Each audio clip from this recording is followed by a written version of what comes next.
इन दोनों में ज्यादा सिंपल कौन सा देखने में आ रहा है? ऑब्वियसली ये वाला। ये थोड़ा सा कॉम्प्लिकेटेड है, सिंपल है ना, तो मैं एक काम करता हूं, इसको और इसको इक्वल लेके सॉल्व कर लेता हूं।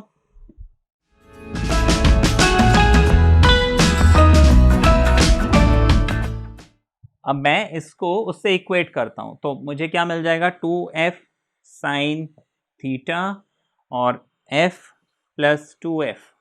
ठीक है, अब हम इस f प्लस 2f के बजाय f कॉमन लिखते हैं, 1 प्लस 2 कॉस थीटा ऐसे लिख सकते हैं सेकेंड वाले पोर्शन में, is equal to 16 sine theta और नीचे आ जाएगा f प्लस 16 कॉस थीटा। इतना समझ में आया? f से f गया, साइन से साइन गया। ठीक है, और कुछ कट रहा है? 2 1 ज़ा 2, 2 8 ज़ा 16। ठीक है, हाँ कॉस थीटा कट सकता है नीचे, बताओ आप बताओ, नीचे कॉस थीटा कट सकता है? कभी भी, अभी मैं आपको नेक्स्ट स्टेप में बताता हूं क्या है, क्यों नहीं काट सकते या काट सकते हैं। अभी देखो, इस जो बच गया यहाँ पे देखो, 2 भी कट गया, f भी कट गया, साइन थीटा भी कट गया, तो कुछ नहीं बचा, कुछ नहीं बचता है तो हम 1 लिखते हैं। यहाँ पे 1 प्लस 2 कॉस थीटा बच गया, इज इक्वल टू यहाँ पे सिर्फ 8 बच रहा है और नीचे क्या बच रहा है,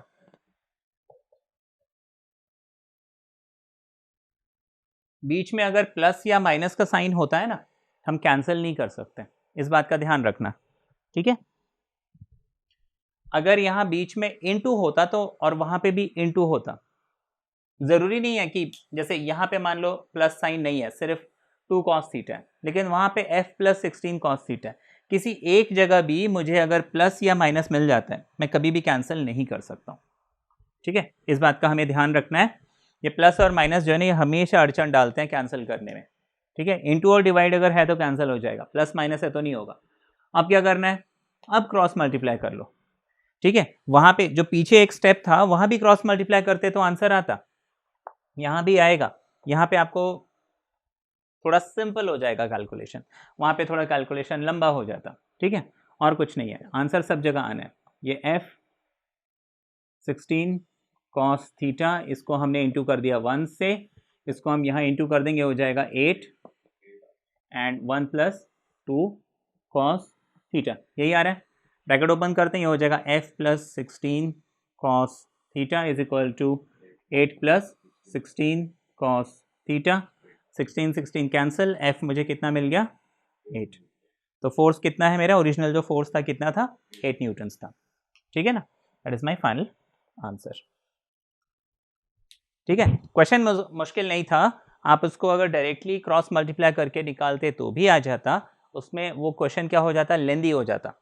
ठीक है, हमने सिर्फ एक सिंपल सा रूल अप्लाई किया तो ये क्वेश्चन क्या हो गया, छोटा हो गया। चलो ये क्वेश्चन देखते हैं, आपको बोला the sum of the magnitude, ठीक है ना, the sum of the magnitude of 2 forces acting at a point is 18 newton, है ना। अब मान लीजिए 2 फोर्स आपके पास है, ठीक है, the sum of sum of the magnitude of 2 forces, है ना, तो एक फोर्स हो गया A, दूसरा फोर्स हो गया B, तो A प्लस बी आपको कितना दिया हुआ है, हाँ 18 न्यूटन्स। ठीक है, 18 न्यूटन्स दिया हुआ है। अच्छा, and the magnitude of the resultant is 12, मतलब A plus B is equal to, मान लो रिजल्टेंट R मिला, तो R मुझे कितना दिया हुआ है, 12 न्यूटन। ठीक है, अच्छा, if the resultant makes an angle 90 with the force of smaller magnitude. ठीक है, अच्छा यहाँ पे जो हम फॉर्मूला लगाते हैं tan अल्फा लगाते हैं ना, is equal to B cos theta upon A plus B sine theta upon A plus B cos theta, यही फॉर्मूला हम लिखते हैं। ये जो अल्फा है ये हमेशा कौन सा एंगल होता है, ए के साथ, ये तो हमने पढ़ा है। हाँ, लाइक ये वेक्टर ए है, ये वेक्टर बी है, इसका रिजल्टेंट ये है आर, तो आर ए के साथ एंगल बनाता है अल्फा, यही हमने डेरिवेशन में समझा था, और वही बात ये भी बोल रहे हैं। अच्छा, अब आपको बोला what are the magnitude of the 2 forces. ठीक है, ये आपको निकालना है। ठीक है, अच्छा ये क्वेश्चन हो गया, क्वेश्चन हमने समझ लिया। अब देखो इस क्वेश्चन को करेंगे कैसे।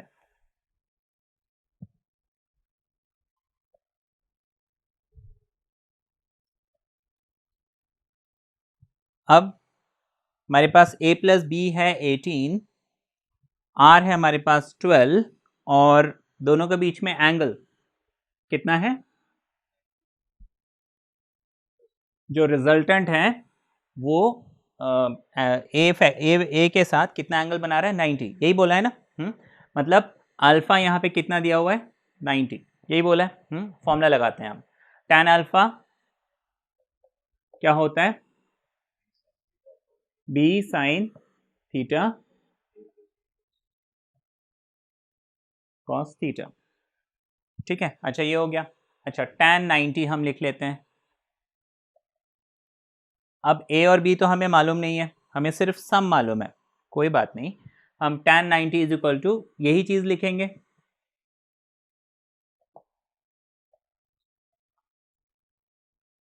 अच्छा tan 90 कितना होता है? हाँ tan 90 कितना होता है? अनडिफाइंड होता है, ठीक है। नॉट डिफाइंड का क्या मतलब है? 1/0, है ना, यही हम डिफाइन करते हैं, यही यही हम बोलते थे ना भाई 1 क्योंकि साइन 90 क्या होता है 1 होता है, कॉस 90 0 होता है, टैन होता है साइन अपॉन कॉस, तो साइन तो 1 हो गया, कॉस 0 हो गया। इसका ये मतलब हुआ, अगर मैं इसको देखूं तो ये जो डिनोमिनेटर है ना ये 0 होना चाहिए, यही मतलब है। तो हम एक काम करते हैं, a plus B cos theta को 0 लिख लेते हैं, ये समझ में आ गया। tan 90 हमें ये मिला, सॉरी tan अल्फा हमारे पास ये है और अल्फा हमें 90 दिया हुआ है, और tan 90 होता है इन्फिनिटी अनडिफाइंड, मतलब 1/0, मतलब ये 1 होना चाहिए, ये 0 अच्छा ये क्या है वो छोड़ो, मुझे इतना मालूम है कि ये जो चीज़ है वो 0 होनी चाहिए, ठीक। तो a plus B cos theta को हमने 0 ले लिया। अच्छा रिजल्टेंट मुझे दिया हुआ है 12, राइट, रिजल्टेंट मुझे दिया हुआ है 12। तो अब रिजल्टेंट का फॉर्मूला क्या है? रिजल्टेंट है मेरे पास क्या है, under root of a square B square 2ab cos theta, यही है। अच्छा रिजल्टेंट मेरे पास कितना है 12, तो मैं लिख लेता हूँ 12 का स्क्वायर इज इक्वल टू, अच्छा a प्लस बी अगर 18 है तो a कितना होना चाहिए, 18 माइनस बी होना चाहिए, होना चाहिए। तो हमने a की जगह लिख लिया 18 माइनस बी, ठीक, 18 माइनस बी, या फिर हम b को 18 माइनस ए लिख सकते हैं। अच्छा मैंने a के बजाय b की वैल्यू क्यों निकाली, ठीक है, वो मैं आपको बताता हूँ। देखो यहाँ पे हम b cos theta is equal to a के फॉर्म में लिखेंगे, तो मैं क्या करता हूँ सारा चीज़ जो है a के फॉर्म में निकाल लेता हूँ, ज़्यादा अच्छा रहेगा, ठीक है। हालांकि वैसे भी आंसर निकालते आगे फिर दोबारा कन्वर्जन करना पड़ता, तो हमने a को a रहने दिया, b को लिख लिया 18 माइनस ए का होल स्क्वायर। अच्छा 2a b की जगह 18 माइनस ए, या इसको अभी हम छोड़ देते हैं, यहाँ तक समझ में आ गया। अब यहाँ पे देखो ये जो a plus B cos theta 0 है, तो b कॉस थीटा क्या हो जाएगा,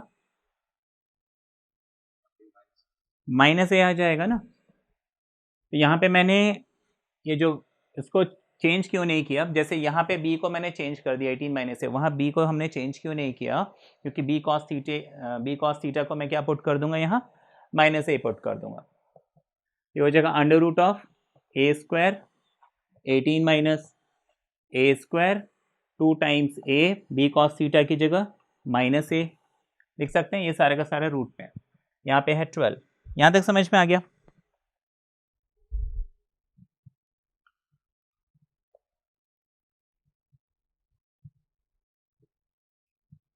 अब क्या किया जाए, इज इक्वल टू, हाँ सॉरी 12, अब ये रूट हटा देते हैं, देखो 12 था ना, तो स्क्वायरिंग बोथ साइड, तो 12 का square is equal to A square plus 18 minus A का होल स्क्वायर, प्लस ये माइनस हो जाएगा ना, plus minus minus 2a square, यही होगा। ब्रैकेट ओपन करते हैं, ए स्क्वायर कितना आ जाएगा 18 square A square minus 36a, है ना, a plus A minus B whole square, A square plus B square minus 2ab, वही फॉर्मूला हमने लगाया। अच्छा माइनस 2a स्क्वायर, ठीक है, 18 को 18 का स्क्वायर लिख लिया, प्लस बी स्क्वायर यानी ए स्क्वायर माइनस 2 इंटू 18 इंटू ए, 2 इंटू 18 हो गया 36, ये बात समझ में आ गई? अच्छा, ये ए स्क्वायर और ए स्क्वायर मिलके बन जाएगा 2a², ठीक है, plus 18² minus 36a minus 2a²। अच्छा, 2a² से 2a² कैंसिल हो जाएगा, ठीक। हमारे पास बच गया 12² is equal to 18² minus 36a। इतना समझ में आ गया? कोई दिक्कत है यहां तक? अब क्या किया जाए?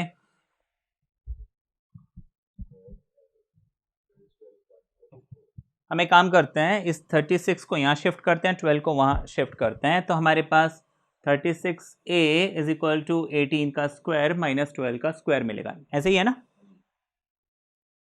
अभी देखिए, मुझे तो ऐसे 18 का स्क्वायर 12 का स्क्वायर याद है, अगर याद नहीं होता, हाँ, इसको सॉल्व करने की जरूरत नहीं होती है। स्क्वायर है ना, उसको स्क्वायर रहने दो लास्ट तक। आपको वैल्यू अगर याद है कोई बात नहीं, लास्ट में पुट कर देना, है कि नहीं। 36a is equal to a² minus b² क्या होता है? 18 प्लस 12, 18 माइनस 12 लिख सकते हैं ऐसा। कितना हो गया? 30 इंटू 6, तो a कितना हो जाएगा? 30 इंटू 6 अपॉन 36, 6 6 36, 6 5 30। a मुझे कितना मिल गया? 5 मिल गया। तो b कितना होगा फिर? a प्लस बी 18 था ना, तो b कितना हो जाएगा? 13। ठीक है, आ गया आंसर। ये क्वेश्चन आपको क्या बोला? A motor boat is racing towards, मैंने शायद कुछ भूल गया। Motor boat is racing towards north, ठीक है, ये मैं लिखना भूल गया था। Towards north at 25 kilometre per hour and the water current in that region is 10 kilometers per hour in the direction of 60 degree east of south। ठीक है, यहाँ पे देखिए, ये क्वेश्चन सिंपल है, आप कर सकते हो, रिजल्टेंट निकालना और कुछ नहीं करना है। अगर कहीं कंफ्यूजन हुआ होगा तो मैं समझता हूँ इस पे हुआ होगा, ईस्ट ऑफ साउथ क्या होता है। अभी देखिए, हम क्या करते हैं कि डायरेक्शन बना लेते हैं, नॉर्थ साउथ ईस्ट वेस्ट, ठीक। अब सीधा सीधा बोला है कि मोटर बोट जो है वो नॉर्थ की तरफ मूव कर रहा है, ठीक। तो नॉर्थ ये हो गया, है ना, तो ये हो गया हमारा 25 kilometre per our motor boat, ठीक। अब वाटर करंट जो है वो क्या है? 10 किलोमीटर पर आवर। अच्छा, मैग्नीट्यूड छोड़ो, डायरेक्शन क्या बोला है? East of south. अच्छा, इसमें साउथ कहाँ पे है? ये नॉर्थ है तो साउथ ये होगा, ठीक। अब साउथ, ईस्ट ऑफ साउथ बोला है, ठीक है, ईस्ट ऑफ साउथ बोला है, तो ईस्ट ऑफ साउथ इस तरफ होगा या इस तरफ होगा? इस तरफ होना चाहिए, हाँ, तो इधर कहीं पे होना चाहिए। अच्छा, कितने डिग्री ईस्ट ऑफ साउथ है? 60 डिग्री ईस्ट ऑफ साउथ है, मतलब साउथ से 60 डिग्री ईस्ट, ये ईस्ट ऑफ साउथ हो गया। मैग्नीट्यूड कितना दिया हुआ है? 10 किलोमीटर पर आवर। ये समझ में आ गया? This angle is 60 degree, okay, ये हो गया। अब मुझे क्या करना है कि भाई एक वेक्टर ये हो गया 10, एक वेक्टर ये हो गया 25। अब इसका मुझे रिजल्टेंट निकालना है, ठीक। रिजल्टेंट निकालना है, मान लो उसका रिजल्टेंट जो है वो कुछ इस टाइप का मिलेगा, मिलेगा ना, हाँ। अब वो रिजल्टेंट जो है मैं कैसे निकालूंगा? सपोज ये रिजल्टेंट आर है, ठीक, ये वेक्टर ये हो गया, ये वेक्टर ये हो गया, रिजल्टेंट आर हो गया। तो रिजल्टेंट निकालने का तो मेरे पास फॉर्मूला है, R is equal to under root of A square. अब देखिए, ए मैं यहाँ पे किसको ले लेता हूँ? मोटर बोट को, ठीक है, ये ए हो गया, ये जो 10 है इसको मैंने बी ले लिया, रिजल्टेंट आर है, तो फॉर्मूला क्या है? A square plus B square plus 2ab cos theta. Theta कितना है यहाँ पे? थीटा क्या होता है यहाँ पे? ए और बी के बीच का एंगल। अब ए और बी के बीच में एंगल कितना है ये भी हमें पता नहीं है, लेकिन पता कर सकते हैं। देखो, ये नॉर्थ है, ये ईस्ट है, मुझे मालूम है नॉर्थ और ईस्ट के बीच में एंगल कितना होता है? हमेशा 90 होता है ना। अच्छा, अब ये टोटल, ये ईस्ट और साउथ के बीच में भी एंगल 90 है, जिसमें से ये वाला हिस्सा 60 है, ये वाला हिस्सा कितना होना चाहिए? 90 माइनस 60। बात समझ में आई? हाँ, तो ये हिस्सा कितना हो गया? 90 माइनस 60 यानी कि 30 डिग्री। ये 90, ये 30, टोटल कितना हो गया? 90 और 30 120। मतलब ये दो जो वेक्टर्स हैं ए और बी, इनके बीच में एंगल कितना आ गया? 120। बात समझ में आई? 90 एंड 30 कितना आ गया एंगल? 120। तो थीटा यहाँ पे कितना मिल गया? 120। ए हमारे पास है 25, बी हमारे पास है 10। निकाल सकते हैं अब?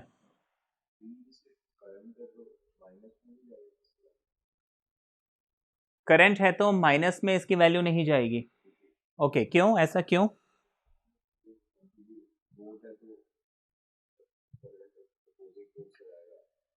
अच्छा देखो, यहाँ पे वेक्टर्स में ना हम ऑपोजिंग है या नहीं है, आपको किसी एक पॉइंट की बात कर रहे हैं ना कि भाई ये मोटर बोट जो है किसी एक पॉइंट पे है, जैसे मोटर बोट यहाँ पे है।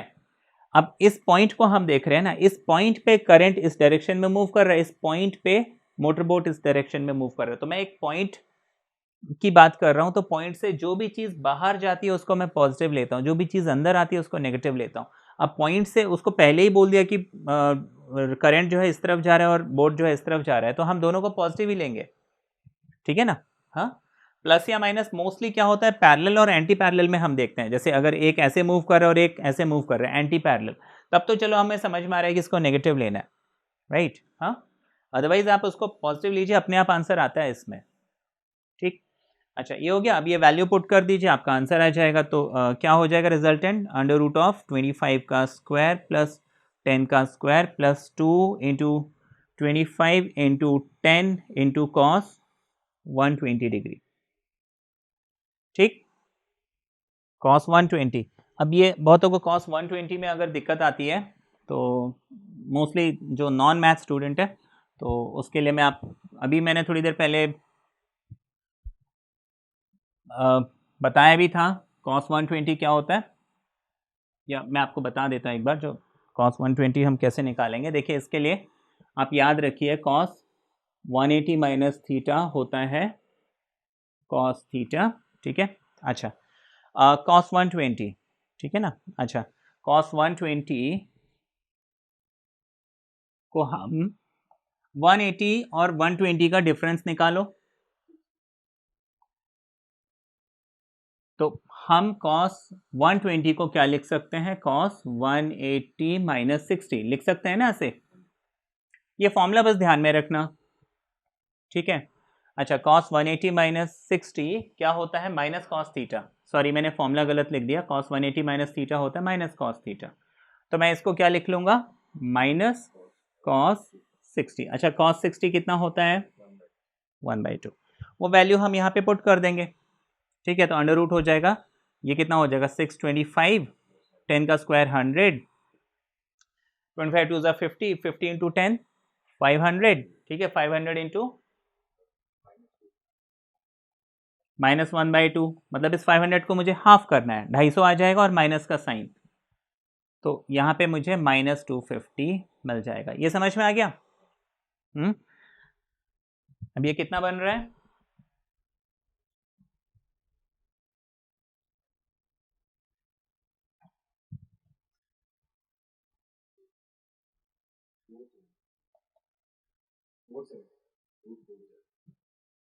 $475 मिल गया हमें, 475 मिल रहा है। ओके अब 475 मिल गया, इसका स्क्वायर रूट क्या होगा, इसको प्राइम फैक्टराइजेशन करके देखो, अगर स्क्वायर रूट नहीं निकलेगा तो इसको ऐसे ही छोड़ देंगे, या तो अगर पॉइंट्स में आंसर चाहिए तो इसको प्रॉपर डिवाइड करके निकालना पड़ेगा, ठीक है। अभी के लिए हम इसको इतना छोड़ देते हैं, तो दिस इज माय आंसर। अच्छा दूसरी चीज़ मुझे और क्या निकालना है, tan बीटा, tan अल्फा क्या है,